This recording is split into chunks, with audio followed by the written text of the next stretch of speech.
बिना कहे ही आप उसके सारे भावों को समझ लेते हैं, कहने की आवश्यकता ही नहीं पड़ती है, क्योंकि आपकी सोच और उसकी सोच इतनी ज़्यादा मिलती है, तब जाकर के वो अभिन्नता आती है, अनन्यता आती है। ऐसा तो वो गुलाब का पौधा अपने अभिन्न और अनन्य मित्र को स्मरण में लाता है। कौन है? जो अणु अणु से, कण कण से सुरभि का परिचय कराता, दिव्य दिगंतों तक फैलाकर गंध वाहक पवन का स्मरण करता है। कौन है उसका मित्र? वह वायु, वह पवन, वह हवा। उसका कार्य क्या है? अणु अणु से, कण कण से सुगंधि का परिचय कराता। सुगंधि तो पुष्प के पास, गुलाब के पास रहती है, लेकिन उसको दिग दिगंत तक फैलाना, दिशाओं विदिशाओं तक फैलाना, प्रत्येक जीव तक पहुंचाना, वो एक बहुत बड़ा कार्य होता है। गुण हमारे पास हैं, लेकिन कोई जाने ही नहीं तो उस गुण की कोई कीमत नहीं होती। गुण की कीमत ही तब बढ़ती है जब वह दूसरों तक पहुंच सके। बहुत सारे ऐसे लोग होते हैं जिनके पास बहुत सारी खूबियां होती हैं, लेकिन वो अपनी बातें न तो स्वयं के थ्रू न किसी और के थ्रू रख पाते हैं। जब हमारे मन के भाव, हमारी बातें, खूबियां दूसरों तक पहुंचेगी नहीं तो वो प्रसिद्धि नहीं फैलती है। इन रिप्रेजेंटेशन का जो तरीका होता है वो भी बहुत ज़्यादा इम्पोर्टेंस रखता है। न केवल सुगंधी ही होना चाहिए, ज्ञान ही होना चाहिए, क्वालिटी होना चाहिए। आप जो रख रहे हैं अपने पास, आप उसे किस तरह रिप्रेजेंट कर पा रहे हैं। या तो हम स्वयं रिप्रेजेंट कर लें, अथवा कोई ऐसा मित्र जो हमारी बातों को दुनिया तक पहुंचा सके। तो यहाँ पर जो पवन है वो एक ऐसा अभिन्न मित्र है, उस गुलाब की सुगंधी को कहाँ तक पहुंचा रहा है? दिव्य दिगंतों तक फैलाता है। दिव्य का अर्थ होता है स्वर्ग में। दिव्य यानी स्वर्ग, दिव्य तो है ना, दिव्य जैसे बोलते हैं दिव्य है, ये दिव्य पुष्प है, दिव्य वस्तु है। दिव्य का अर्थ होता है स्वर्गीय। तो स्वर्गों में जो सुगंधी को फैला दे, दिशाओं के अंत तक उस सुगंधी को फैला दे, उस गुण को फैला दे कि जिसकी चर्चा स्वर्ग में रहने वाले देवता भी करने लगे। होते कुछ महापुरुष ऐसे जो व्रतों का पालन करते हैं निर्दोष तरीके से, दृढ़ता से, तो उनकी चर्चा स्वर्ग में भी होने लगती है। किसी के शील व्रत की चर्चा, किसी की वैयावृत्ति के गुण की चर्चा, किसी के दान की चर्चा, किसी के त्याग की चर्चा। कितने सारे उदाहरण मिलते हैं शास्त्रों में। किसी के रूप की चर्चा, सनत चक्रवर्ती, उसके रूप की चर्चा स्वर्ग में हो रही थी। उद्दायन राजा के निर्विचिकित्सा अंग की चर्चा स्वर्ग में हो रही थी, तो देवता लोग उसकी परीक्षा करने के लिए आ गए हैं। भक्ति की चर्चा हो जाती है, ऐसा भक्त, निशंकित अंग की चर्चा हो जाती है स्वर्ग में रहने वाले देव। किसी के तपस्या की चर्चा हो जाती है स्वर्ग में, किसी के शील व्रत की चर्चा हो जाती है तो उसकी परीक्षा करने के लिए देवता आ जाते हैं। कितने सारे उदाहरण मिलते हैं। प्रत्येक व्रत में किसी के प्रभावनांग की चर्चा हो जाती है, तो वो देवता आकर के परीक्षा करते हैं, जैसा हम सुनते हैं, सुनते हुए आए हैं, ये सही है भी कि नहीं। यानी इतनी सारी खूबियाँ होती हैं कि स्वर्ग में भी उसकी चर्चा होने लगती है। तो वो पवन कैसा है उसका मित्र? उस सुरभि का परिचय अणु अणु से कराता है, कण कण से कराता है, स्वर्ग तक उस सुगंधि को फैलाता है। दिशाओं का जहाँ अंत हो जाए, यानी लोक का जहाँ अंत हो जाए वहाँ तक फैलाता है। उस गंध वाहक पवन का स्मरण करता है। कुछ एक क्षण निकलते की विनय विश्वास विचारशील प्रकृति के अनुरूप, प्रकृति वाला वन उपवन विचरण धर्मा, पेज नंबर 258।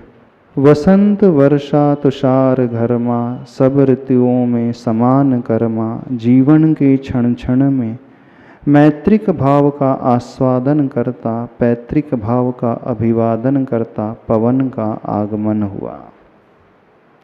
नया कैरेक्टर, नया पात्र यहाँ पर आया है। कौन सा है? पवन। उस पवन की विशेषता बताई जा रही है। वो कैसा है? विनय से सहित, विश्वास से भरा हुआ, विचारशील, किसी भी कार्य करने के पूर्व विचार करने वाला, प्रकृति के अनुरूप प्रकृति वाला। प्रकृति का अर्थ होता है नेचर, और प्रकृति का अर्थ होता है स्वभाव। यानी नेचर के ही अनुरूप जैसा उसका स्वभाव है। वन उपवन विचरण धर्मा। पवन कहाँ बहता है? वनों में, उपवनों में संचार करते रहता है, बहते रहता है। वसंत वर्षा तुषार घरमा, सब ऋतुओं में समान कर्मा। चाहे वसंत ऋतु हो, चाहे वर्षा ऋतु हो, चाहे तुषार यानी शीत ऋतु, ठंडी में तुषार लग जाता है। घरमा का अर्थ है जहाँ घाम बहुत होता है, धूप, ग्रीष्म ऋतु। सब ऋतुओं में समान कर्मा, समान रूप से बहने वाला, भेदभाव से रहित, जीवन के क्षण क्षण में मैत्रिक भाव का आस्वादन करता।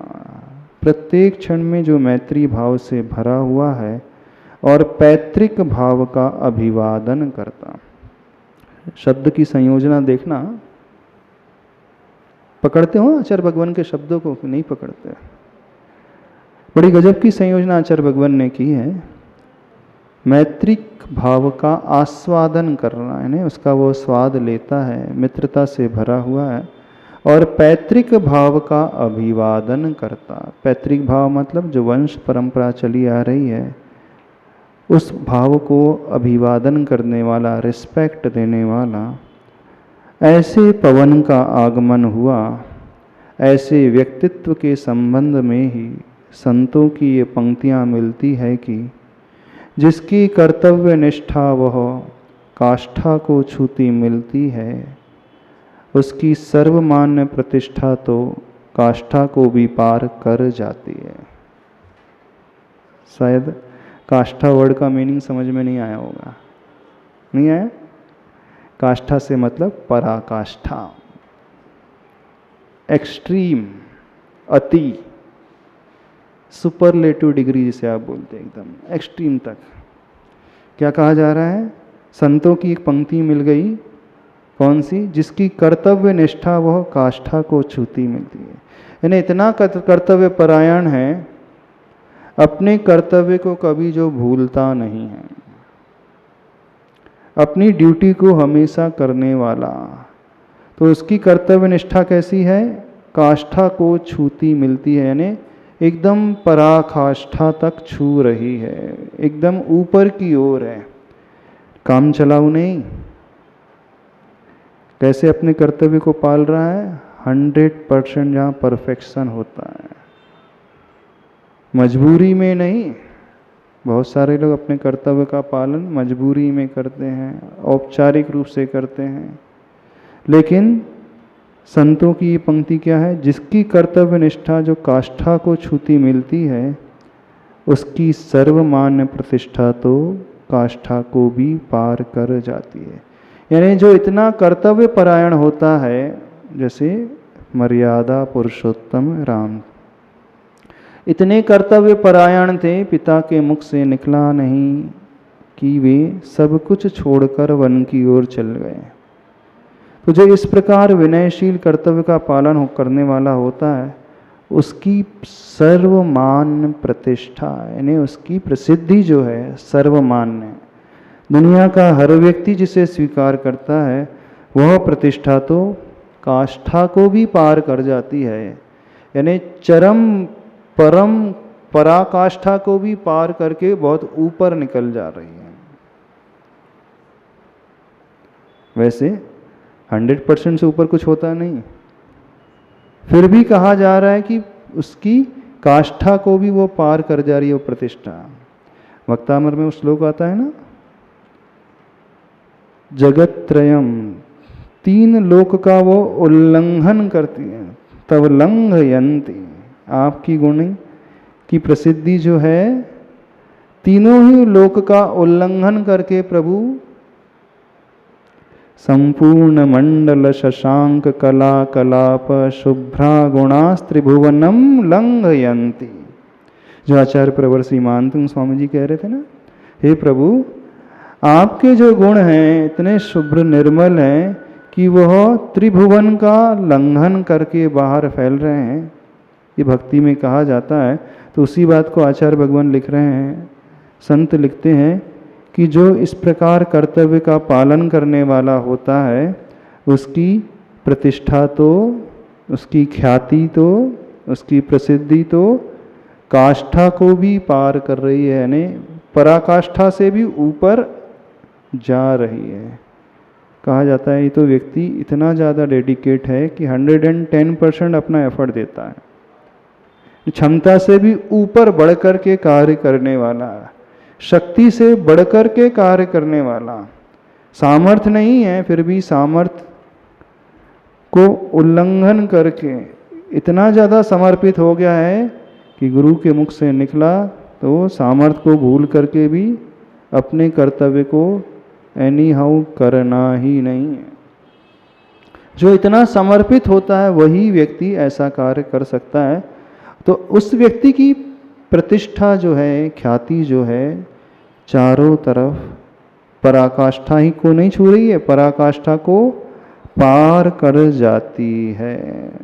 यदि आप भी चाहते हो कि आपकी प्रतिष्ठा भी पराकाष्ठा को पार कर जाए, कैसे संभव होगा? इतने कर्तव्य परायण बने, इतने समर्पित होना सीखें। समर्पण का भाव व्यक्ति से सब कुछ करा देता है, उस असंभव से असंभव कार्य को भी कर सकता है। तो ये संतों की पंक्तियां हैं। चलो आगे। लो स्मरण मात्र से ही मित्र का मिलन हुआ सो, फूल गुलाब फूला ना समाया, मुदित मुखी आमोद झूला झूलने लगा। परिणाम यह हुआ आगत मित्र का स्वागत स्वयमेव हुआ। फूल ने पवन को प्रेम में नहला दिया और बदले में पवन ने फूल को प्रेम से हिला दिया। कितनी अच्छी पंक्तियां। स्मरण मात्र से ही मित्र का मिलन हुआ। मित्र कौन है यहाँ पर? पवन मित्र है उस गुलाब का। सो फूल गुलाब का फूला ना समाया। जब प्रिय मित्र मिलता है तो व्यक्ति फूला नहीं समाता है। मुदित मुखी, यानी उसका मुख जो है मुदित, मुदित का अर्थ क्या हुआ? प्रसन्नता से भरा हुआ। वाणीम गद गदयन वपुः पुलकयन, ये भाव है। तो मुदित मुखी आमोद झूला झूलने लगा, लहराने लगा। वो मानो झूल ही रहा हो, प्रसन्न चित्त होकर।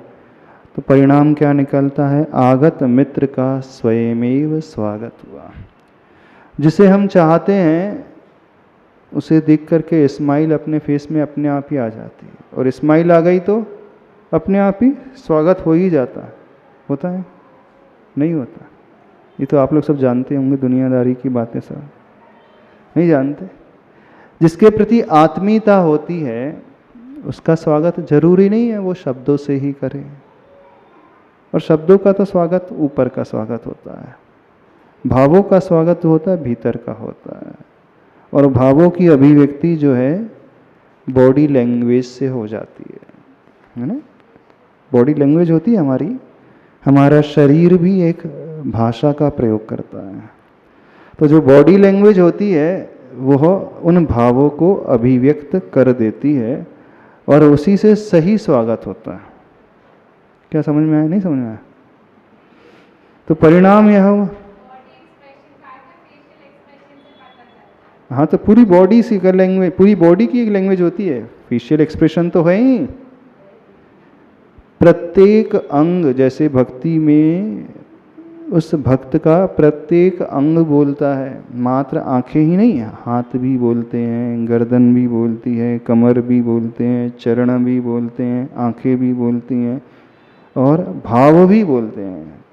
तो अंदर और बाहर मन से, वचन से, शब्द भी बोलते हैं, मन से, वचन से और काय से, भावों से पूर्ण रूप से वो अपने आप को अभिव्यक्त करता है।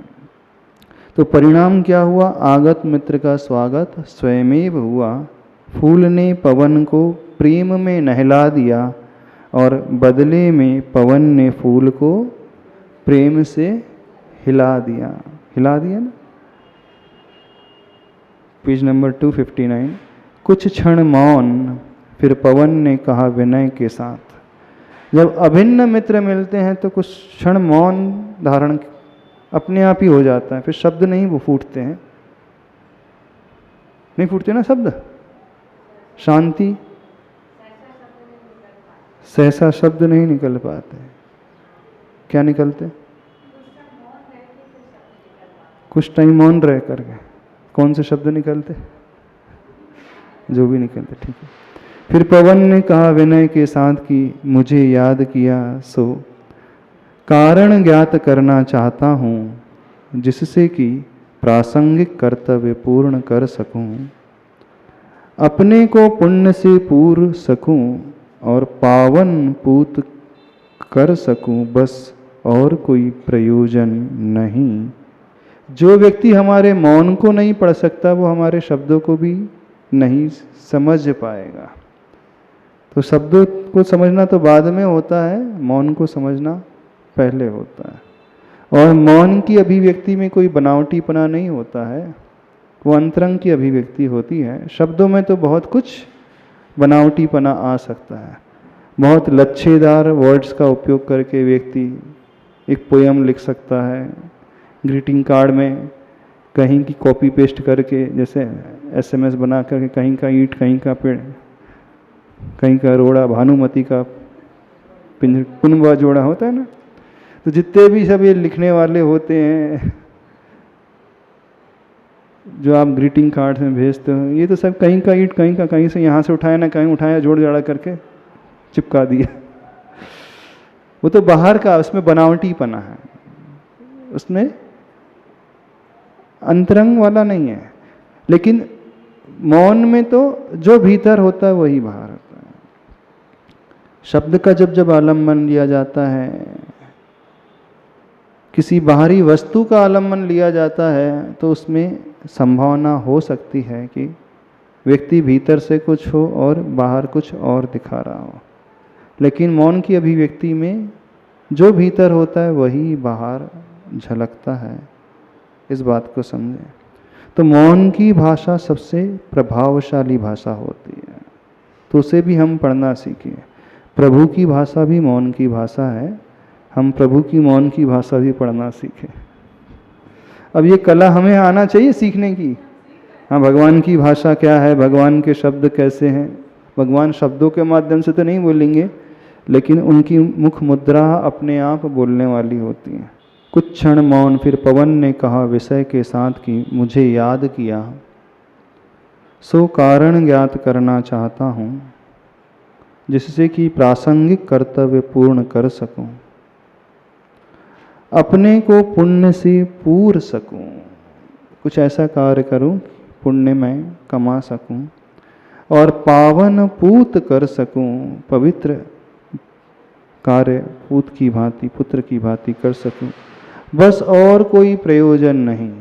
हाँ, पर के लिए भी कुछ करूं, सहयोगी उपयोगी बनूं, यह भावना एक बहाना है। हम पर की हेल्प कर रहे हैं, उसके सहयोगी बन रहे हैं, कुछ उसके काम में आ रहे हैं, हम उसके लिए निमित्त बन रहे हैं, ये भावना सिर्फ एक बहाना है। मूल रूप से तो स्वयं को ही पावन पुनीत बनाना होता है, स्वयं को ही पवित्र किया जाता है। तो पावन पूत कर सकूं, बस और कोई प्रयोजन नहीं है। हाँ, पर के लिए भी कुछ करूं सहयोगी बनूं, उपयोगी बनूं, यह भावना तो एक बहाना होता है। दूसरों को माध्यम बनाकर मध्यम यानी समता की ओर बढ़ने बस सुगमतम पथ है। और औरों के प्रति अपने अंदर भरी ग्लानि घृणा के लिए विरेचन। समझ में आया कुछ क्या कहा गया? बहुत गहरी बात आचार्य भगवान कह रहे हैं। दूसरों को माध्यम बनाकर मध्यम यानी समता, मध्यम भाव, एकदम सेंटर में, ना इधर ना ही उधर, ना इधर झुकना ना उधर झुकना, ना कोई भेदभाव, सिर्फ मध्यम भाव, साम्य भाव। तो दूसरों को माध्यम बनाकर मध्यम यानी समता की ओर बढ़ने बस सुगमतम पथ है। दूसरों को माध्यम बना करके समता अपनी हम पा सकें, बस यही एक सुगमतम पथ होता है, रास्ता है। और औरों के प्रति अपने अंदर भरी ग्लानि घृणा के लिए विरेचन। जो दूसरों के प्रति ग्लानि का भाव, ईर्ष्या का भाव, घृणा का भाव, उसका हम विरेचन करें, त्यागें, छोड़ें। पवन के इस आशय पर उत्तर के रूप में फूल ने मुख से कुछ भी नहीं कहा, मात्र गंभीर मुद्रा से धरती की ओर देखता रहा। फिर दया द्रवीभूत होकर करुणा छलकती दृष्टि फेरी सुदूर बैठे शिल्पी की ओर।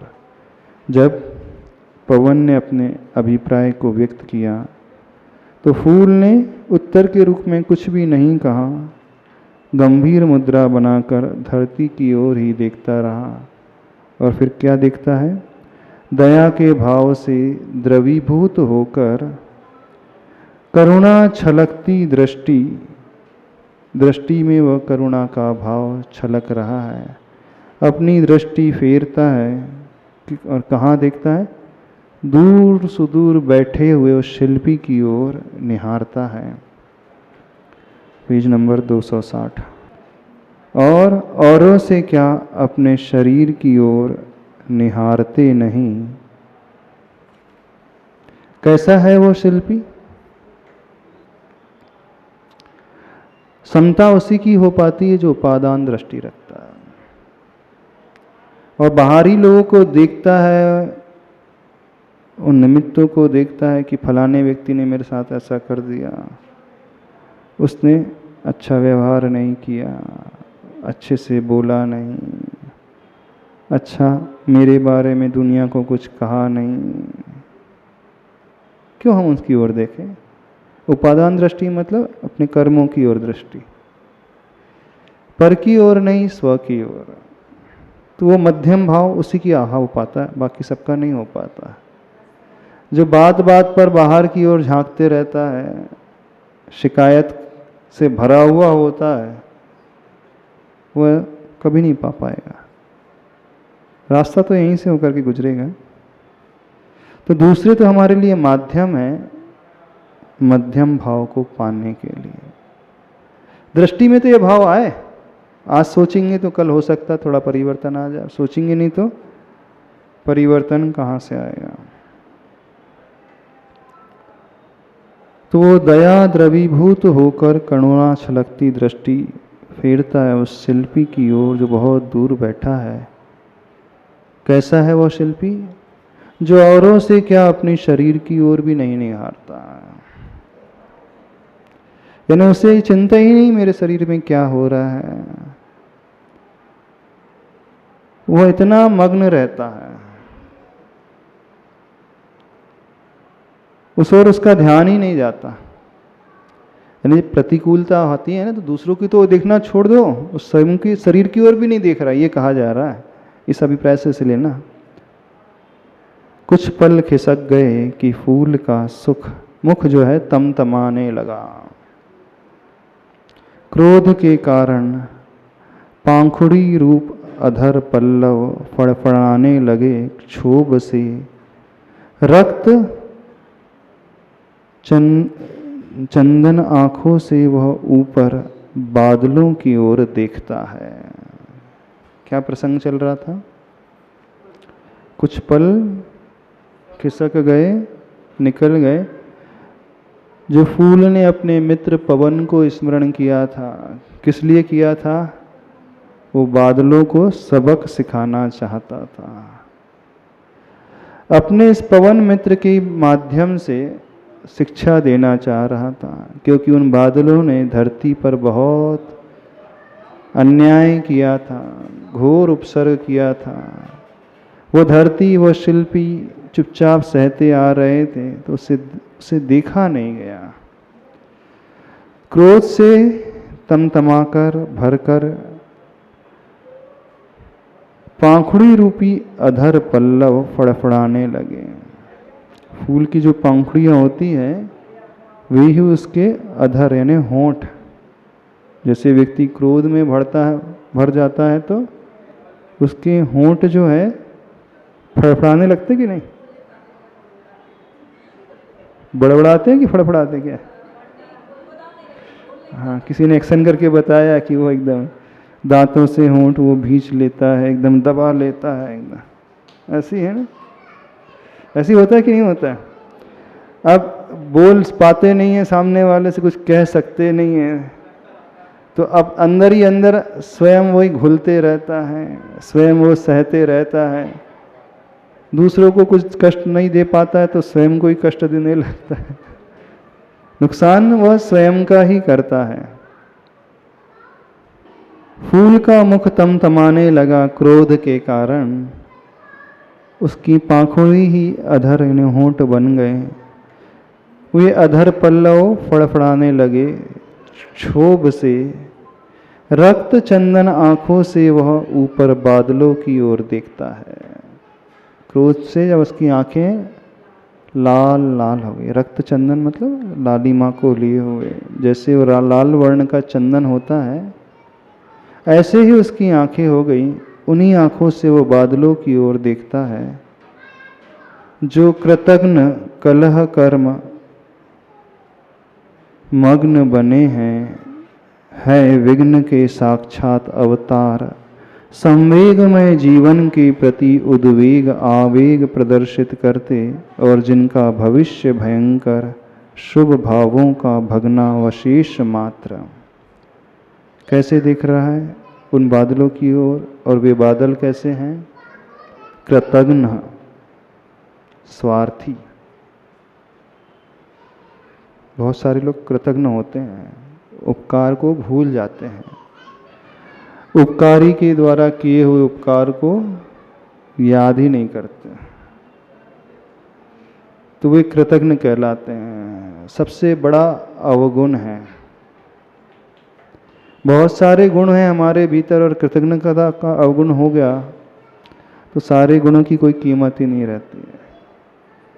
वो गुणग्राम जो है, गुणग्रामम विषायति, वो विष की भांति हो जाते हैं। गुणों का जो समूह है वह भी जहर की भांति हो जाता है कृतघ्न अवगुण आने के साथ। और जिसके भीतर कृतज्ञता का गुण आ जाता है, अन्य गुण न भी हो तो वो अपने आप गुणी बन जाता है, माना भी जाने लगता है गुणी। तो ये बादल कैसे हैं? जो कृतघ्न कलह कर्म मग्न बने हैं। किसमें मग्न हैं? किसमें डूबे हुए हैं? कलह, लड़ाई झगड़ा फसाद कराने में ही, उस क्रिया में ही मग्न रहने वाले हैं विघ्न के साक्षात अवतार, विघ्न करने वाले, संवेगमय जीवन के प्रति उद्वेग आवेग प्रदर्शित करते हैं। बहुत सारे शब्दों का प्रयोग किया जा रहा है। अब एक एक शब्द को हम खोलने बैठे तो बहुत लंबा समय लग जाएगा। क्या कहा गया? संवेगमय जीवन के प्रति। संवेगमय जीवन कैसा होता है? संवेग का अर्थ जानते हो क्या होता है? संसार दुखात नित्य भीरुता इति संवेग। संसार के दुख से जो हमेशा डरा हो, डरने वाला हो, वह संवेग भाव कहलाता है। नरकों के कष्टों को देख कर के, त्रियंच गति के दुखों को देख कर के, मनुष्य गति की पीड़ा को देख कर के डर जाता है। डर जाने का अभिप्राय, वो उन पाप को छोड़ देता है जिसके द्वारा वो नरक आदि गतियों में जाता है। उस वेदना को देख कर के उसका ये मन में भाव होता है कि नहीं, ऐसा जीवन तो जीना ही नहीं जिससे वहाँ जा कर के जन्म लेना पड़े। तो जो संवेग भाव से भर जाता है वही व्यक्ति वैराग्य से उत्पन्न होता है। वही व्यक्ति अपने राग और पाप को छोड़ने लगता है। वही व्यक्ति अपनी जीवनचर्या जो है बदलने के लिए तत्पर हो जाता है। संवेग बहुत इम्पोर्टेंट है। एक परिभाषा संवेग की ये आती है और दूसरी परिभाषा आती है, धर्म और धर्मी में जो उत्साह और आनंद से भरा हुआ होता है।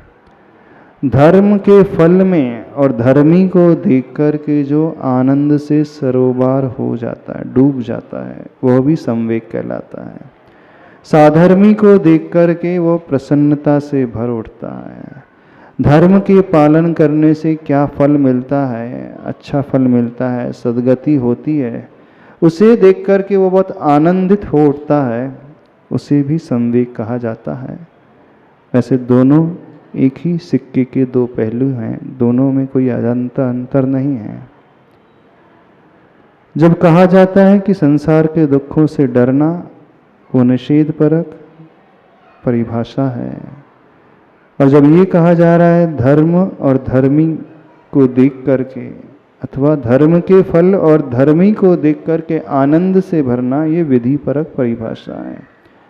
तो जो संसार के दुखों से डरेगा तो वो ऑटोमेटिकली धर्म करने वाला हो ही जाएगा, और जो धर्म करने वाला हो जाएगा वो साधर्मी को देख करके प्रसन्नता से भर उठेगा, आनंदित हो जाएगा।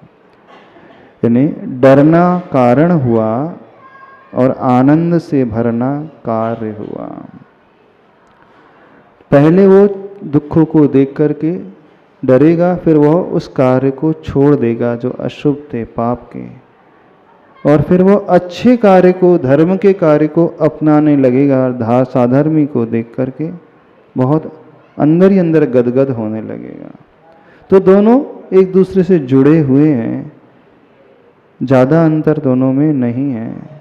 एक बाहर की ओर लेकर के जा रहा है, दुनिया को देख करके निर्णय लिया करता है, और एक व्यक्ति स्वयं अपने भीतर जो कार्य कर रहा है उसको देख करके आचार्य भगवंतों ने संवेग को परिभाषित किया है।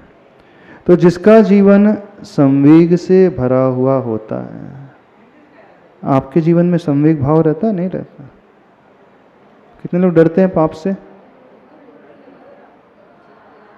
कितने लोग डर करके छोड़ते हैं पाप को? डरता तो हर कोई है। शारीरिक कष्टों को देख करके डर तो हर एक को लगता है। जब वो पढ़ता है कि नरकों में इतनी वेदना होती है, त्रियंचों को भूखा रहना पड़ता है, कितनी परेशानियां होती हैं, तो अच्छा किसी को भी नहीं लगता। लेकिन जो सही संवेग से भरा हुआ होता है, वो ऐसे दृश्यों को देख करके अपने जीवन में परिवर्तन लाने वाला होता है, वो सही संवेग भावना कहलाती है, वही सही संवेग में जीवन कहलाता है।